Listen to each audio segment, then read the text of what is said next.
Hello friends, कैसे हैं आप। तो इस वीडियो में बात करने वाला हूँ कि मेरा कैंपस प्लेसमेंट का एक्सपीरियंस कैसा रहा। और इस वीडियो के अंत तक जरूर देखना। अगर आपको ये वीडियो पसंद आया तो प्लीज़ लाइक शेयर सब्सक्राइब जरूर करना, क्योंकि मैं इस वीडियो पे अच्छा कंटेंट लेके आता रहता हूँ, स्टडी से रिलेटेड और इन सब से रिलेटेड, मैं सी जर्नी से रिलेटेड। ठीक है, तो मैं स्टार्ट करता हूँ। मैं पूरा लाइन में सीक्वेंस वर्ड्स लिख लिया ताकि कुछ मिस ना हो। ओके, तो इस वीडियो में मैं कवर करने वाला हूँ कि मेरा एक्सपीरियंस कैसा था, और आपको कुछ टिप्स दूंगा कि आप नवंबर 24 वाले बच्चे कैसे अपना कैंपस प्लेसमेंट के लिए तैयार हो सकते हैं। तो ये सब मैं इस वीडियो में बताने वाला हूँ, तो आप वीडियो के अंत तक जरूर देखना और शेयर जरूर करना। और नवंबर 24 के स्टूडेंट्स को all the best for year उनके एग्जाम्स के लिए। तो स्टार्ट करते हैं कि भाई इस बार जैसे कि आपको पता है कि मेरी 24 की पास परसेंट बहुत ज़्यादा हाई थी, 20% के आसपास रिजल्ट था और 20,000 के आसपास बच्चे क्वालिफाई करे। तो बहुत ज़्यादा जो आईसी ने पास परसेंट निकाली उसका इम्पैक्ट दिखा भी कंपनीज में, और प्लेसमेंट को लेकर बहुत इम्पैक्ट आया। वो अब क्योंकि अभी कुछ मेरे जो फ्रेंड्स हैं उनकी नाउन में भी कुछ की जॉब नहीं लग रही है। ठीक है, तो ये अब मैं कैंपस प्लेसमेंट बात करता हूँ कि जैसे कि मेरा फर्स्ट अटैम्प्ट में मेरा हुआ था सीए क्वालिफाई, और उसके बाद मेरे 60% अबव मार्क्स थे, 68.17% कुछ मार्क्स थे। तो मेरे को शॉर्ट लिस्टिंग अच्छी आई थी और पीएसयू कंपनी मेरे को बहुत ज़्यादा मिली, 4 to 5 पीएसयू आई थी। ठीक है, तो पीएसयू कंपनीज आई और अपनी कुछ एक आधी एफएमसीजी कंपनीज भी आई।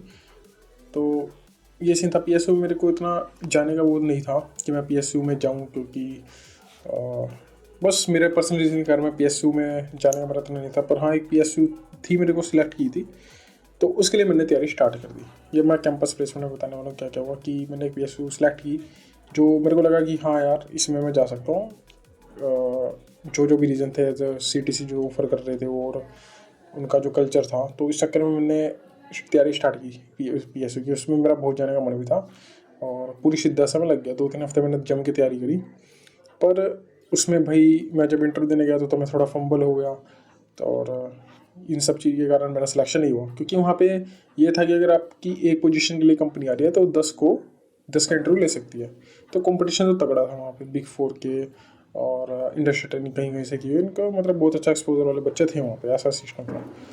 तो अपन भी किसी से कम नहीं है, ये मत सोच के मत चलो कि आप कोई किसी से आप कम हो। ठीक है, तो इंटरव्यू दिया। बाकी टेक्निकली मैंने सारे जवाब दिए थे, बता रहा हूँ। टेक्निकल क्वेश्चन मेरे सारे सही दिए थे मैंने जवाब, बट वही फंबल के कारण कुछ जो सिचुएशन बेस्ड क्वेश्चन होता है और कुछ होता है उनमें थोड़ा फंबल और बॉडी लैंग्वेज के कारण मेरा सिलेक्शन नहीं हुआ उसके अंदर। तो मैं जैसे मैंने चूज़ किया था Delhi campus in large campus में, और स्मॉल कैंपस मैंने नोएडा कैंपस सेलेक्ट किया था।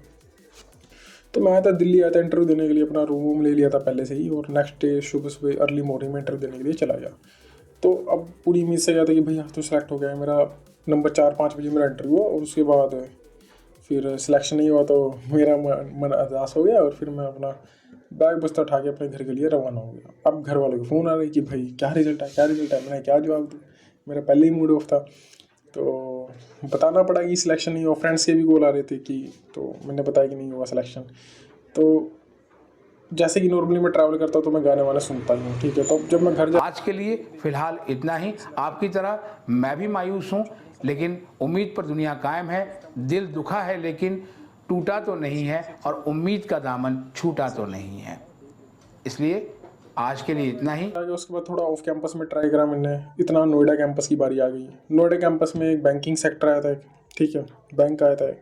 तो मैंने इसमें तो हो जाएगा भाई नोएडा में। तो वहाँ भी इंटरव्यू दिया, वहाँ भी मेरा नहीं हुआ, पर मैंने कॉन्फिडेंटली दिया इंटरव्यू। उसमें पूरा कोई कमी नहीं छोड़ी, मैंने पूरी तैयारी करके आया था मैं। वो इंटरव्यू मैंने दिया अच्छे से, बट उसमें भी मेरे को जब मैं घर जा रहा था बस में था तो मेरे को नोटिफिकेशन आता है कि sorry you are not selected. मैंने ओके, तो मैंने कहा लार्ज कैंपस भी गया, स्मॉल कैंपस भी गया, तो ऑफ कैंपस में फिर मैंने ट्राई किया। तो ऑफ कैंपस का क्या सीन है, ऑफ कैंपस में मेरे को बिग 4 में भी एक PwC में मैंने इंटरव्यू दिया, वहाँ पे नहीं हुआ टीपी में।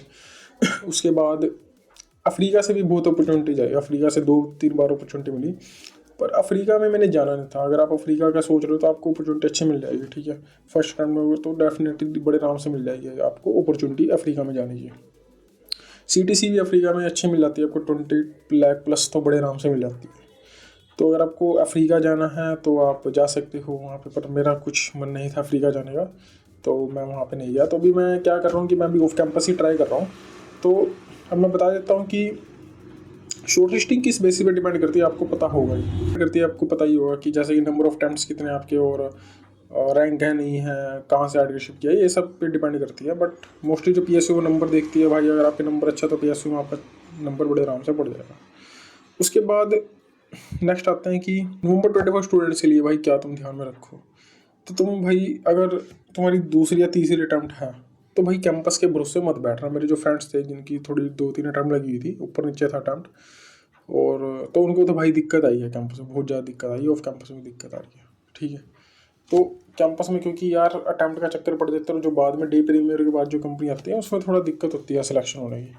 तो अभी आप क्या करना नवंबर 24 वाले स्टूडेंट्स कि आप तैयारी करने में लग जाना इंटरव्यू की। कैसे तैयारी करनी है कि सबसे पहले तो ऑफ कैंपस ट्राई करना, जो भी आपके रेफरेंस लिंक्स हैं उनके थ्रू आप अप्रोच करना। और बाकी मैं बता देता हूँ कि अगर आप किसी भी कंपनी में इंटरव्यू देने हैं, चाहे वो कैंपस की हो चाहे ऑफ कैंपस हो, तो आपको मैं बेसिक बता देता हूँ क्या तैयारी करनी है। आपको किसी से लिंक्डइन में धक्के खाने की जरूरत नहीं पड़ने की, आपको किसी से पूछने की जरूरत नहीं पड़ने की कि भाई क्या करना है क्या नहीं करना, मैं आपको बता देता हूँ। तो आपको बेसिकली क्या करना है कि कंपनी है, फॉर एग्जांपल जिस कंपनी का XYZ कंपनी का आप इंटरव्यू देने जा रहे हो, तो आप उसकी एनुअल रिपोर्ट उठाओ। अब एनुअल रिपोर्ट बार बार पढ़ने का इतना टाइम होता नहीं, और अगर आप बार बार एनुअल रिपोर्ट पढ़ोगे तो आपको रिटेन करने में भी दिक्कत आएगी। तो आप डायरी ले लो, 2-3 पेज लो, उसके अंदर 2-3 पेज में आपको उसकी समरी बनानी है। सबसे पहले समरी में क्या क्या कवर करना है आपको, प्रीवियस ईयर करंट ईयर के 2 कॉलम बना दोगे, इस साइड प्रीवियस ईयर इस साइड करंट ईयर कॉलम बना दोगे। उसके बाद की प्रीवियस ईयर कितनी फिगर थी और करंट ईयर कितनी figure, net profit, sales, expense, indirect expense, EBITDA कितना उनका, ये सब बना दोगे आप। रेशियोज उनकी आप पढ़ लोगे, उनकी फाइनेंशियल स्टेटमेंट में से रेशियो एनालिसिस में कौन कौन से करंट रेशियो क्या क्या रेशियो है, क्या कम ज़्यादा है, वो आप देख लेना। ठीक है, आइडियल रेशियो के कंपैरिजन में क्या करना है आपको ना, जो आप एनुअल रिपोर्ट में उनकी ऑडिट रिपोर्ट लगी होती है, ऑडिट रिपोर्ट में आप देखना की ऑडिट मैटर कौन कौन से है, और की ऑडिट मैटर आप जरूर अच्छे से करना उनको, आपको थोड़ा पता चलेगा क्या चल रहा है कंपनी के अंदर। की ऑडिट मैटर और ऑडिट रिपोर्ट मेनली पढ़ लेना, जो जो इन्होंने EMP OMP डाला होगा, और उनकी फाइनेंशियल पॉलिसीज़ पढ़ लेना। उसके बाद इसके अलावा क्या करना है आपको, कंपनी के बारे में डायरेक्टर कौन कौन है, उनके हिस्ट्री क्या है, एस्टैब्लिश्ड कब हुई, और एक मेन चीज़ ये आपको प्लस पॉइंट दिलाई इंटरव्यू के अंदर, कंपनी को अवार्ड्स कौन कौन से मिले। ठीक है ना, ये जरूर पढ़ना। अगर कोई मान लो रिसेंट कोई अच्छा अवार्ड मिला, तो अगर आप उसे आप लिंक कर सकते हो कि आपको ज्वाइन क्यों करनी है। फॉर एग्जांपल जैसे मैं एक बैंक का इंटरव्यू दे रहा था, तो उन्होंने पूछा कि आप क्यों भाई ज्वाइन करना चाहते हो उनको, तो मैंने कोई एनुअल रिपोर्ट में पढ़ा था कि उनको एक HR का अवार्ड मिला हुआ था, वर्क एनवायरनमेंट का अवार्ड मिला हुआ था, ऐसे कुछ अवार्ड्स मिले हुए थे, बेटर वर्क प्लेस वाला अवार्ड। ठीक है, तो मैंने वो कोट किया कि ये अवार्ड सर मिले हुए आपको, इसलिए मैं बहुत कीन टू लर्न हूँ, कीन टू ज्वाइन करना चाहता हूँ आपको। तो आप यहाँ से लिंक कर सकते हो, गुड इंप्रेशन पड़ेगा आपको। लेटेस्ट न्यूज़ देख सकते हो क्या चल रही है, और उसके बाद इंडस्ट्री जिसमें ऑपरेट कर रही है उसका सेक्टर का सिनेरियो क्या है। ठीक है, बजट में उस सेक्टर से रिलेटेड क्या क्या पॉइंट्स, क्या क्या बेनिफिट्स दिए गए, क्या कम प्रोडक्ट और सर्विस ऑफर कर रही है, और उनकी ग्रुप ओवरव्यू देख लो कि कितनी उनकी ब्रांचेज है, कितनी होल्डिंग है, कितनी सब्सिडरी है, और बाकी बेसिक HR आप क्वेश्चन आप तैयार कर सकते हो। तो ये था बेसिक एकदम। अगर आपको इससे कोई भी रिलेटेड दिक्कत आती है कंपनीज के इंटरव्यू में, तो आप मेरे को जरूर कॉन्टैक्ट कर सकते हैं। जिनका कोई बैकग्राउंड अच्छा नहीं है और लिंक्स अच्छे नहीं, तो आप मेरे को जरूर कॉन्टैक्ट कर सकते हैं, मैं बता दूंगा आपको कि कैसे कैसे आपको तैयारी करनी है। और कोई भी स्टडी से रिलेटेड डाउट हो तो आप बेझिझक मेरे को पूछ सकते हैं, मैं टेलीग्राम का लिंक इसमें डिस्क्रिप्शन में डाल दूंगा। ओके, मैं अभी ऑफ कैंपस ही ट्राई कर रहा हूँ, अभी मेरा सिलेक्शन नहीं हुआ कैंपस में, ना लार्ज कैंपस में ना स्मॉल कैंपस में, तो ये सीन है। तो अभी अपन I will still looking out and तो ये सब मैंने आपको बता दिया। ये वीडियो मैं रैप अप करता हूँ, अगर कुछ भी छूट गया तो आप मेरे को बता देना कमेंट सेक्शन में, ऑलमोस्ट मैं सब कवर कर चुका हूँ।